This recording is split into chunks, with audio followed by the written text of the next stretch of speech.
business right for you. And our presenter today is John Adams.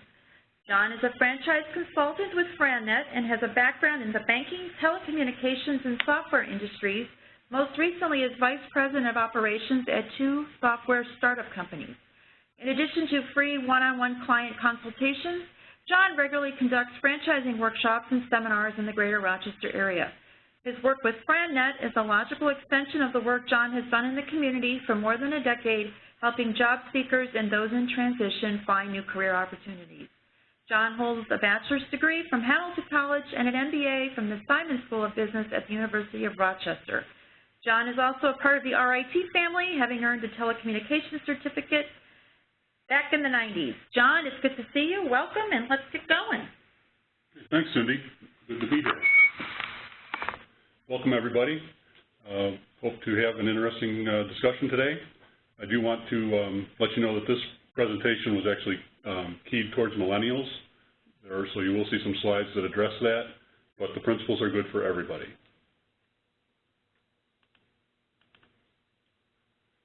I think Cindy already covered this page, so we'll just skip on past my lovely picture. So today we're going to talk about millennials in business, the options for going into business, talk a little bit about the state of small business in the U.S., talk about the franchise industry, and how to simplify the search to find your ideal franchise. I want to say thanks, first of all, to the Great Recession, to the crumbling job market, and to changes in corporate cultures for providing us with the opportunity to bring franchise presentations to millennials and people in general. More and more, we're seeing millennials turn to business ownership as an option, as the option for their business careers. In home-based and low-cost franchises, they'll probably make up half of the franchisees over the next 2 years. 70% of millennials say they would reject traditional employment to work independently. As the proud father of 3 millennials, I see this on a pretty regular basis. So you really have to ask yourself, what's important for me?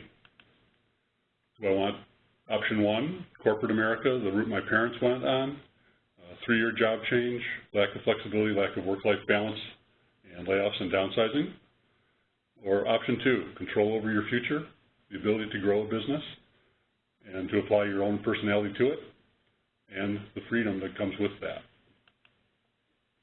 So imagine for a minute that you are the owner of a successful business. In other words, what do you want to be? Do you want to be in control? Do you want to be your own boss? Do you want to spend more time with your family? Do you want to be out of the corporate world? What is it for you? Despite the fact that many people would like to work for themselves, most choose to work for someone else. And why is that? They perceive that a job is safer than a business. What if the economy drops again? A business costs a lot of money to start and run. They think that they don't know where to start or find what they're looking for, and that running a business takes specific talents and skills. Risk is a perception. Is working for someone safe?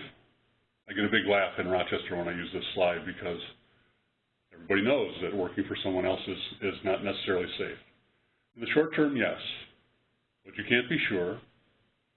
Your performance can't determine security. I can introduce you to 100 people in Rochester who were high performers in their positions, but were still liberated as a result of an accounting function. And then, will you meet your long-term financial goals of security and retirement? Again, risk increases with a job over time. With your own business, it's exactly the opposite. It's scary at first. The risk is highest at first. Over time, it decreases. No one can take it away. You can't be downsized, transferred, or fired. I made up a new word, transpired. You can grow the business at the pace you want. And the longer you own your business, the safer it becomes. If you're concerned about running a business during poor economic times, then you lower the risk by looking for businesses with specific market characteristics. Many businesses thrive in all market conditions. For example, there are growing markets driven by demographics. sorry, millennials, you're not done with us baby boomers yet, because we need senior care, we need residential repairs, we need cleaning. There are essential services that never change.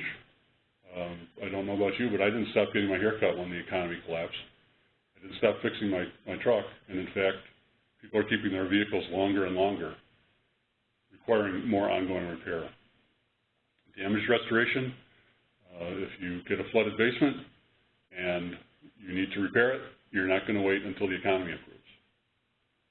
You can call your insurance agent and get it done. And then there are a number of low-cost businesses, green businesses, outdoor living, et cetera. Again, many businesses thrive in all economic conditions. So what is small business? Small business actually makes up 94% of all U.S. businesses and creates more than 75% of all new jobs, accounting for 50% of the gross domestic product. 5 out of 6 millionaires actually made their money by starting in small business. You may have heard the name Golisano. It's all over the campus here.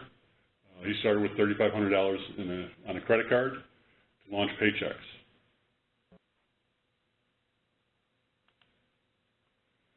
There's really 3 ways to get into business for yourself. You can build your own business, you could buy an existing business, or you can buy a franchise.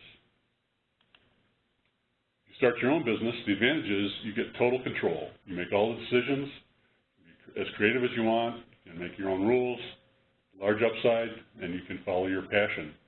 The disadvantage is you have to create systems. Yeah, you might be really great at, let's say, web design, and you want to start a web design company, but you have to figure out how you're going to pay people. You're going to have to figure out how your people work, what processes they follow, what the rules are for them. There are limited financial options. Bankers really don't care for startup businesses. They are very slow to ramp up, and they have an extremely high failure rate.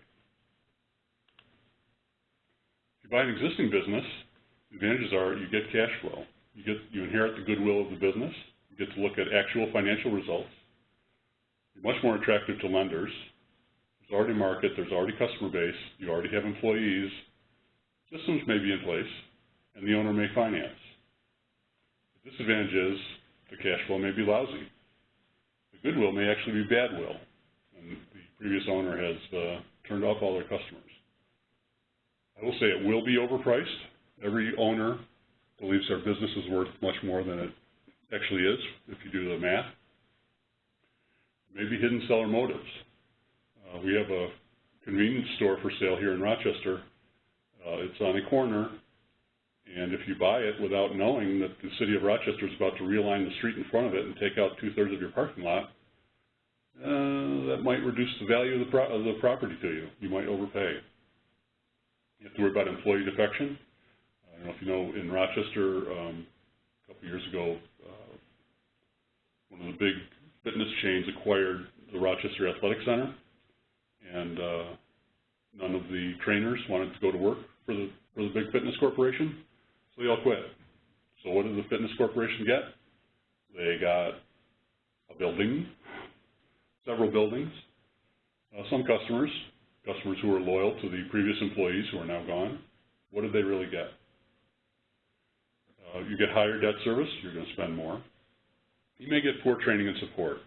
You try to work into any agreement when you're buying a business that the previous owner will support you, but how motivated are they when they're on the beach in Florida, nice and retired, or they're out on that fishing boat, and you call them up with a question, an urgent question. Gee, they're outside of cell range because the fishing boat is too far out. With a franchise, you get instant name recognition. License a trademark. It's a proven business system to start and operate. You get training support both initially and ongoing, and you are getting marketing expertise and purchasing power right off the bat. Much lower failure rate. Financing options.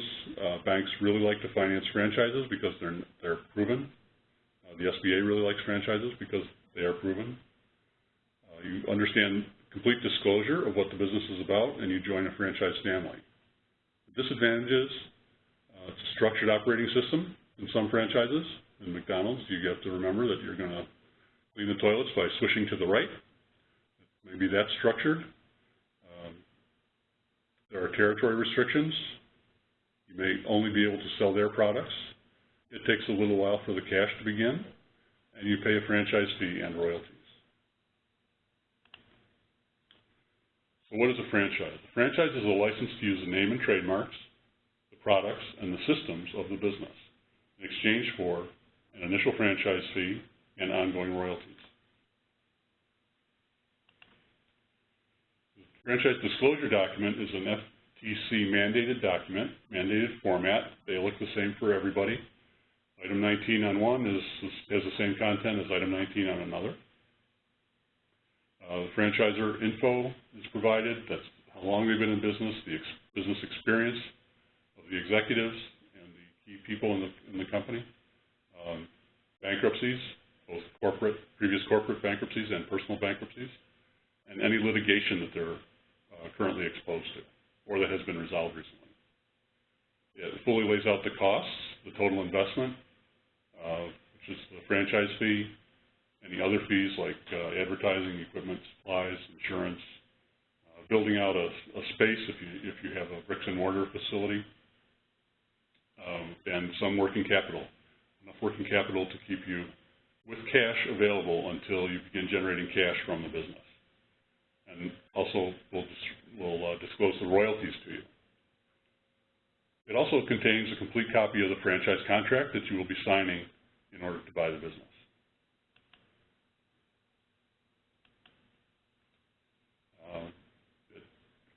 The agreement outlines obligations for franchisor and franchisees, describes the territory.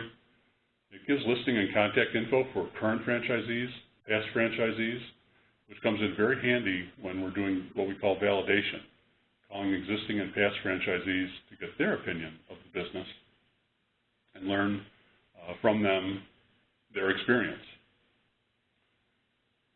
It may or may not provide earnings claims. It will provide financial statements of the franchisor. It'll talk about their manager policy, and it'll talk about renewal, termination, and transfer policies. I'm currently in the process of buying a franchise myself, and I just got the FDD from the franchisor, and it's a short one. It's only 108 pages. The long ones are 200 or 300 pages. So why royalties? Good franchisors lose money in the short term on almost every franchise. Early on, the royalty payments are small and support costs are high. Over the long term, as the business accelerates and grows, the royalty payments become bigger. They may be generally a fixed percentage of sales, but they grow because the company has more sales.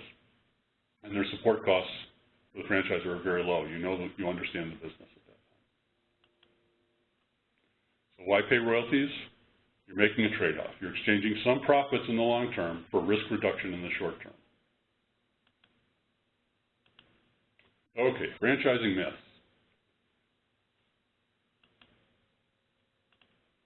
Myth number one, franchises are only fast food and retail.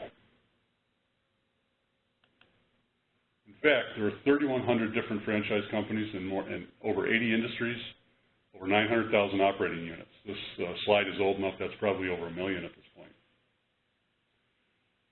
Some of the popular categories: education, retail, pet care, cleaning, real estate, senior care, home repair, and IT services. Myth number two, franchises cost $1 million. Nope. In fact, less than 20% are over $500,000. At FranNet, we have a real sweet spot between $75,000 and $150,000. A lot of franchises in that range. And remember, this talks about initial investment, which is franchise fee, anything you need to get the business set up and running, and working capital. The only $1 million franchise we have is a early education center, and that is very expensive because you have to build a building to house that center. How much do you really need to start your business? Generally, 25 to 30% of the total investment will come from your own sources. And financing is pretty easy to get for the remainder, including investment and including the total investment, including working capital. Again, the banks and the SBA have seen this franchise before. They know how it works. They understand that it makes money if the processes are followed correctly. And again, financing is pretty easy. I've not had anybody have trouble getting financing to get their business launched. Where does your money come from? Again, here's the millennials note, parents' capital. I'm actually working right now with the father and son team. The father's going to invest in the business, and his son is going to run it. Pretty excited about that. They're both pretty excited about it. It's a business they both are crazy about. You might have partners. I have a couple guys now who are going to come together as partners to put together a franchise business. Financial institutions, banks lend money to franchises. Frequently, those are SBA-backed loans. Seller financing in case of a resale. My business, I'm putting down my own money, and the seller is carrying a 7-year note. You can also get money out of a 401k or an IRA. Again, in the case of millennials, that would be from the parents. But for those of you who've been working for a while, you have a 401k, you have an IRA. You can move money from the 401k or IRA into a 401k in the business through a process called rollover for business startup. It comes with no taxes and no penalties for early withdrawal because you're converting it from one 401k to another. Okay, franchising myth number 3. Successful franchises emerge in a new industry with no competitors. In fact, successful franchises emerge from well-established industries by creating consolidation. I don't know if you've seen, if you were in Rochester at RIT, you probably saw Starbucks was here, and then Dunkin' Donuts showed up, and then Tim Hortons showed up. They're actually consolidating the industry in the coffee industry in the Rochester area. You see fewer and fewer independent coffee shops. None of those guys are worried about competition from the other. There seems to be plenty of market for all of them. In fact, the franchising, it's about the system. And McDonald's started when there was a burger place on every corner. Mom and pop, little greasy spoon restaurant. And they've standardized and consolidated that industry. Franchising myth number 4, high return requires high investment. Absolutely not true. There is no automatic correlation between what a franchise costs you in terms of initial investment and the potential return. Many service businesses require far less capital investments and frequently yield higher returns. So you could be a franchise of one. You could be doing business consulting of some kind. Your office is in your home. Your total equipment consists of your car and your phone and your computer.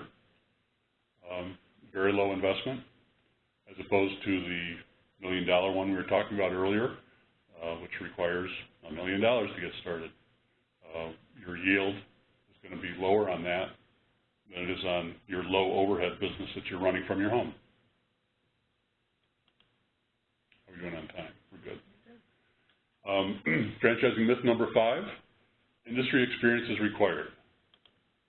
Absolutely not. In fact, franchisors would frequently prefer that the individual not have industry experience.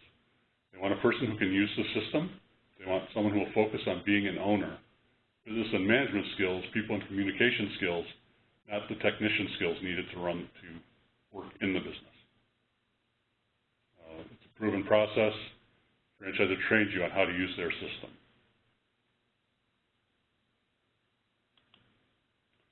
So why own a franchise?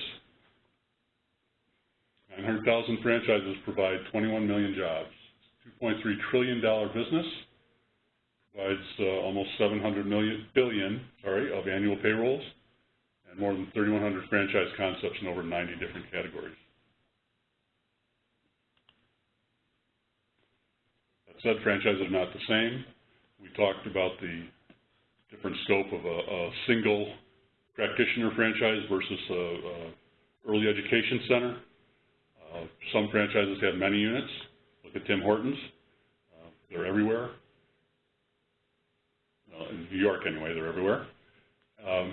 But I also have franchisees who bought a single territory that includes Buffalo, Rochester, and Syracuse. So they're covering the entire western and central New York region. Sometimes the systems are very structured, like McDonald's. Sometimes they're a little more flexible, and they can be expensive or inexpensive. Franchising works because you're in business for yourself, but not by yourself. You supply horsepower, financing. The franchise supplies the training, support, playbook, and in some cases, customers.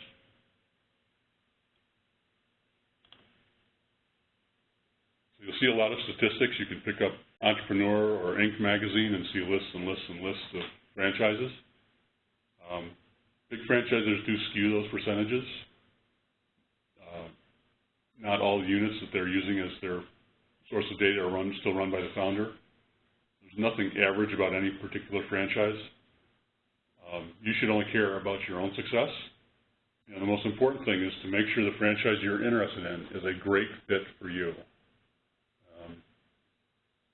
I have a number of friends in town here who bought franchises before they were in business, and they just wound up being the wrong thing for them. They weren't ready for the number of employees they had to manage or the type of sales process they had to go through.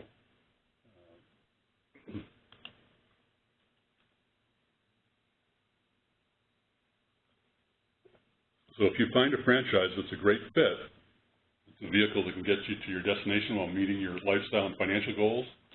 It's a way to reduce risk and let you become what you want to be. How do you find the great fit? We separate the function of the business from the function of the business owner. Car dealers are franchises.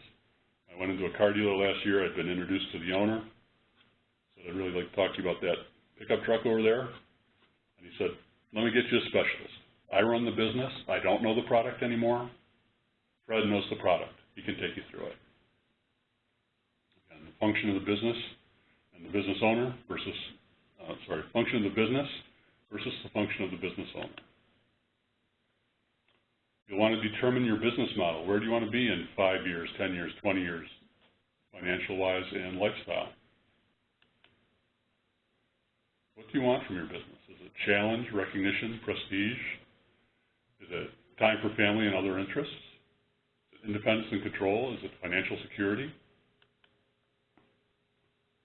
What makes a good business owner? You want somebody who's a good networker. They're not afraid to hire experience. I have a client starting up an automotive repair shop, and she is actually a high-tech electrical engineer. She's going to hire the experience she needs to run that business. You want to be able to learn from others. You need to know your limits. Finding a great fit franchise involves understanding your business model, what you want in the business. How many employees? Do you want 1? Do you want 10? Do you want 100? What kind of budget are you thinking about? What kind of business environment do you want?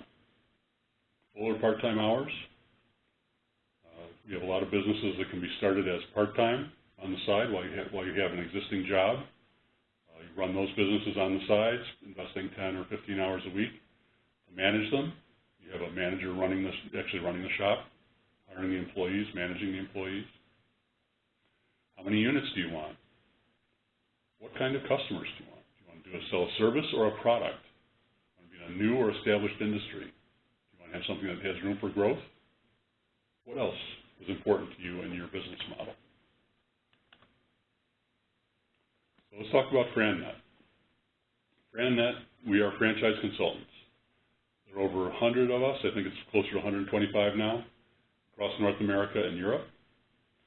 We have national partnerships with the SBA, the Small Business Administration, the American Association for Small Business Development Centers, which is another organization under the SBA, SCORE, which is another, these are all actually under the SBA, SCORE, and the WBC, the Women's Business Council. We are the only franchise consulting firm with those partnerships, and in fact, if you read any literature from the SBA or SCORE about franchising, that is our content. We develop that with them. Our primary objective is to match people who want to be in business with a franchise that meets their needs, and we do it at no cost to our clients. If you're in upstate New York, this is our region. Actually, this is two different regions. So this Buffalo, Rochester, Syracuse is one territory, and the eastern half of the state, or eastern part of the state, is the other territory. I cover the Monroe County area, the yellow. There's another fellow like me in Buffalo, and there's another fellow like me in Syracuse who covers that crazy territory from Canton to Binghamton. However, most of our work is done in dense population centers, Erie, Niagara County, and Buffalo, Monroe, and parts of Ontario County, out of Rochester, and Onondaga County, a little bit in Oswego, a little bit of work in Jefferson County with Fort Drum, retiring military people. He's doing a little work in Binghamton. Another gentleman owns the eastern half of the state, and he actually lives in the very southern part of that. He covers Albany. His major territories are Albany and Rockland and Westchester counties.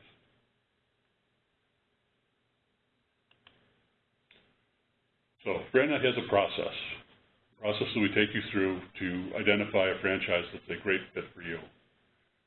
We have webinars like this one. We have 2 or 3 webinars every month. They're available on our calendar. Different things. One of them runs through this kind of presentation. Others talk about a specific franchise. We had one last night for a restaurant that is one of our businesses in inventory. You can contact us through our website, and we do local seminars as well. I do this presentation probably half a dozen times, probably should do it a dozen times a year in the Rochester area. We use the Personal Franchise Assessment, or PFA. It's an online profile. It takes about 20 minutes to half an hour to complete. We use the information from that to understand you better, to identify the franchises that are a good fit. We send you a copy of your PFA to review. We meet with you and get understanding of your PFA results. I take you through that step by step. And we develop a unique business model and establish the criteria for your ideal business.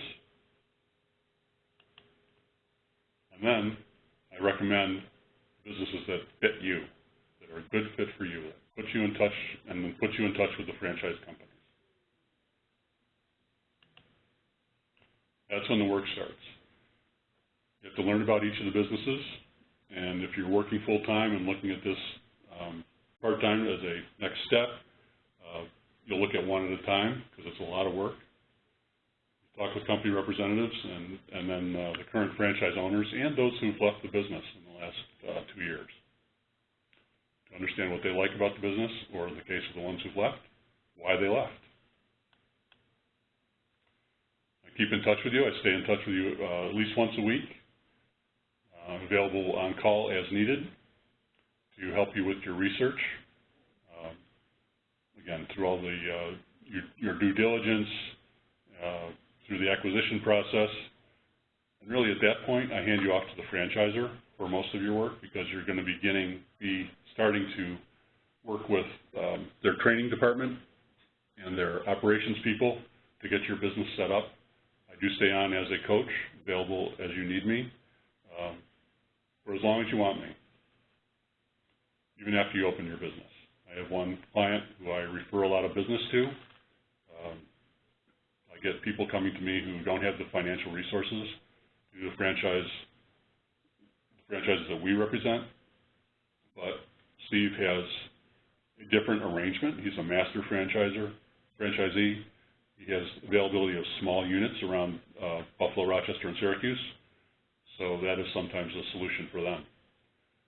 We do not sell franchises at FranNet. Our job is to help you gather the facts and decide if the businesses that you're looking at are the right ones. You can always change direction in companies if your model evolves. We base everything off the model.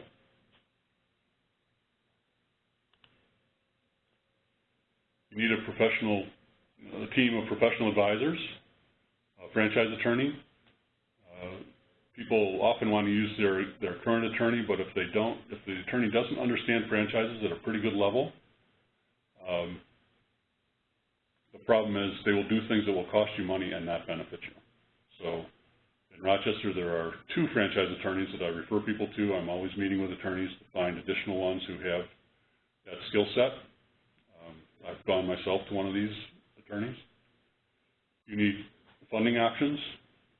Generally, that's going to be a bank or a specialized finance company that can do that rollover for business startup. And you definitely need an accountant. I generally advise my clients to also work with their financial planner to make sure they're not doing anything that would damage them long term.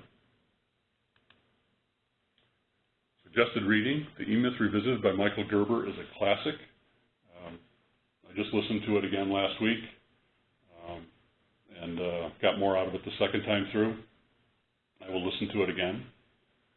Street Smart Franchising is another great book. I give that to all of my clients as they start their adventure looking through franchises. And I hope you'll get in touch with me. My phone number is there, 585-739-6625. Email jadams@frannet.com. And our website is www.franchiseupstateny.com. You can also go to frannet.com. There's quite a bit of information there. These are the FranNet social connections. I have my own FranNet of the Finger Lakes Facebook page. I'm very active on LinkedIn, not so active on Twitter.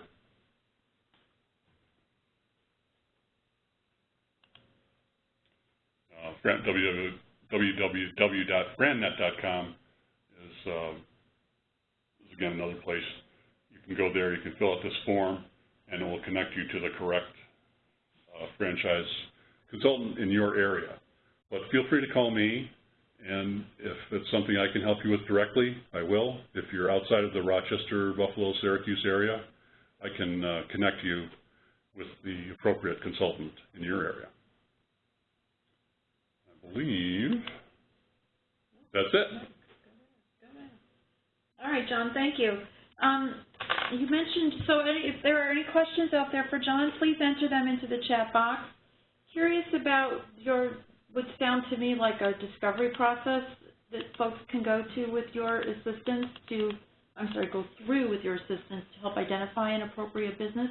How long does that typically take, and do some folks kind of come to the realization that it's not for them? 2 or 3 out of 4 that come to us will decide it's not for them, and that's okay. Mm-hmm. I'm about finding the right thing for people, and if the right thing is going back and taking a job, no problem. I'll help them with connections in the Rochester area for finding a job that's a good fit for them. The typical discovery process depends on 2 things. It depends on your diligence in getting through validation, primarily where you're talking with existing franchisees, and it also depends on the franchise itself. They have different timelines. Generally, the due diligence and acquisition process takes between 45 and 60 days. Okay? Getting a business up and running depends very much on the franchise that you select. I have a gentleman here in town, the dryer vent wizard. He saw the presentation. 4 weeks later, he was in training, so he had gone through a validation process that quickly. He went to training, he drove home in his truck, and he was in business. I'm sorry, what business was that? It's called Dryer Vent Wizard. Dryer Vent. Okay. Dryer Vent Wizard. He cleans, repairs, and installs dryer vents. Sorry, we're sold out in upstate New York. We sold Buffalo, Rochester, and Syracuse in a 3-week period. Wow. The other extreme is you're going to be by yourself. You're going to be working out of your home. You need a computer and a phone and a desk. You go to training and you come home and you're in business. Versus this auto repair shop that I was mentioning, that one of my clients is working on, she's been working on real estate and finding the right place for probably 4 months now. So bricks and mortar adds a lot of complexity and a lot of time. But it's a business that fits her. So. Wow. Okay. Questions? I'm looking to see if there are any additional. So from the categories, industry categories that FranNet is involved with, are some more popular than others when you're talking and consulting with folks? Well, a lot of people think they want food, and food is a hard business. Even starting it with a franchise, it can be long hours. It can also be a semi-absentee business where you hire a manager to run it, and your work is 9 to 5. But like I said, food is always popular. In the Rochester market, a lot of the individual solo practices are popular consulting businesses. Right now I have people looking at fitness, more people looking at the automotive sector. Fitness is very popular. Education, we've had some education franchises pop up recently. What else? Retail has not been so much in Rochester. It does go well in other parts of the country. We have an entertainment franchise that goes over pretty well. The cleaning businesses tend to go through cycles. Right now there's a lot of interest in the damage recovery businesses because of the recent hurricane and the damage that caused. In that situation, the local franchisee would be overwhelmed. He would call out to other franchisees who would send a truck and some people to help him to get things cleaned up. Okay. Joe actually has a good question, and it was crossing my mind too. So he's interested in understanding if you could provide some more franchise examples and typical startup costs. He's most interested in part-time opportunities. Okay. Part-time opportunities all over the map. I mean, they range from, a hair salon tends to be a $100,000 to $150,000 investment, and those are very popular as semi-absentee businesses. There are food businesses that can be run semi-absentee, and your initial investment in those is going to be, $400,000. So, but there are also semi-absentee businesses that you can be in that are $50,000. Okay. I'm going to make one comment to the person running the technology. Someone thinks the public chat is disabled. I'm not sure if that's true, Joe, but you might want to look into that. One question came in. Greg is in Buffalo, and he'd like to do a search. Should he go through the main FranNet site, or is there another link he should be visiting? You can, Greg, you can just call me if you'd like. I work very closely with the gentleman in Buffalo, and we'll figure out what the best approach is. So just contact me, or you can go to the main franchise page and put your information in there. It'll go directly to Ron in Buffalo. But feel free to call me. I'd love to talk to you. And John, what's your phone number again, so Greg can write it down? Okay, 585-739-6625. And I'm actively working with some people in Buffalo who were connections through people in Rochester, so I get to Buffalo once in a while. Okay. All right, any additional questions? Oh, Daniel's got one. Oh, can we put the contact info on the page again? Sure. So let's see. Back to that page. Joe, did something else come in? There we go. Greg, we did get your question, so if you have another one, feel free to put it in either Q&A or chat. Daniel, the page is up, and others who are interested in John's contact information. I'm going to give it another minute or so. If there are additional questions, please submit them into the chat panel. There is an opportunity, if you have John's info, to contact him directly after today's presentation. Suzanne has a question. How is John compensated for his services? By the franchise? Okay. As I mentioned during the conversation, I am free to my clients. I get paid by the franchisor at the end of the process if you buy a business, if you buy a franchise from them. So, and very much like a real estate agent, but with one major difference. The franchisor cannot charge you a different amount if you come through me or if you go directly to them.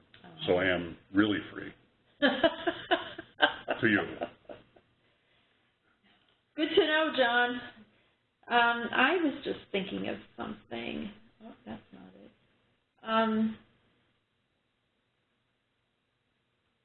Trying to scroll through all this to make sure I haven't missed anything.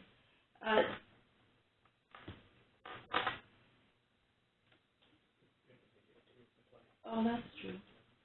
Did you want to play that video? We'll play this video, and if any other questions come in, feel free to send them. Are you launching or should I?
Okay, another question came in, John.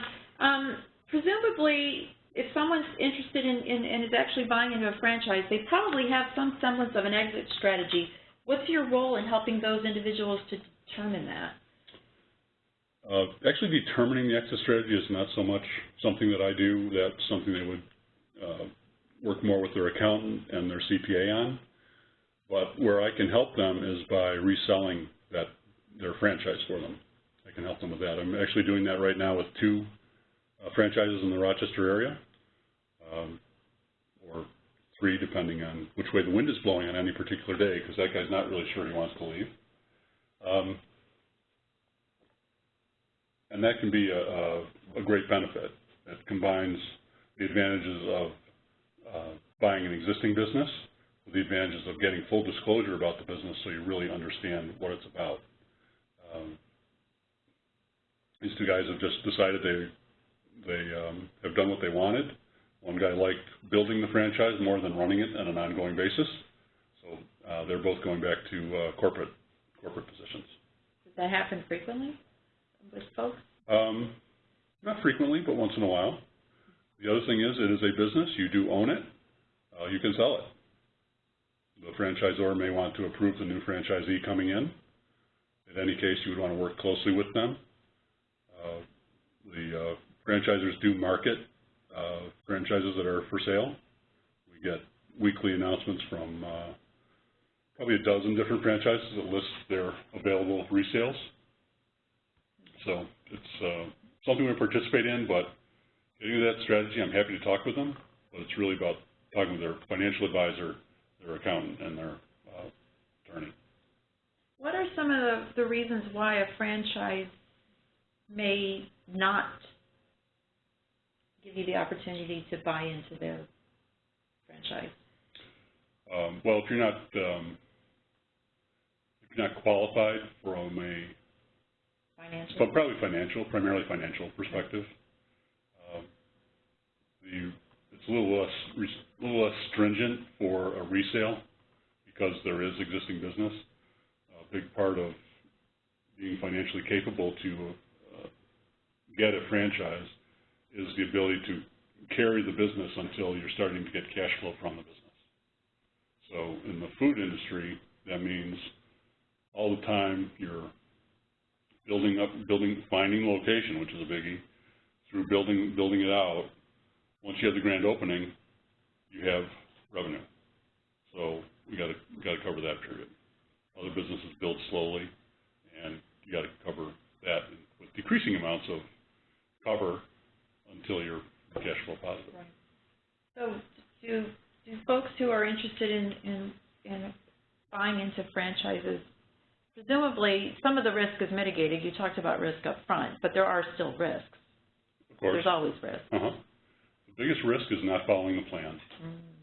Okay, that's one of the things we look for in the PFA, the Personal Franchise Assessment. How likely are they to follow the processes that the franchisor has developed? And I'll tell people if they're not likely to do that, I'll probably know it from our conversation. But if the PFA confirms it, they're better off going off and starting their own business. So if you're not going to follow the rules, you're not going to follow the processes that are laid out, you're not going to do the advertising the way they want you to do the advertising, why buy a franchise? Right. That's what you're paying for. And what you'll find when you're doing validation and talking with the franchisees who close, you hear one of two stories.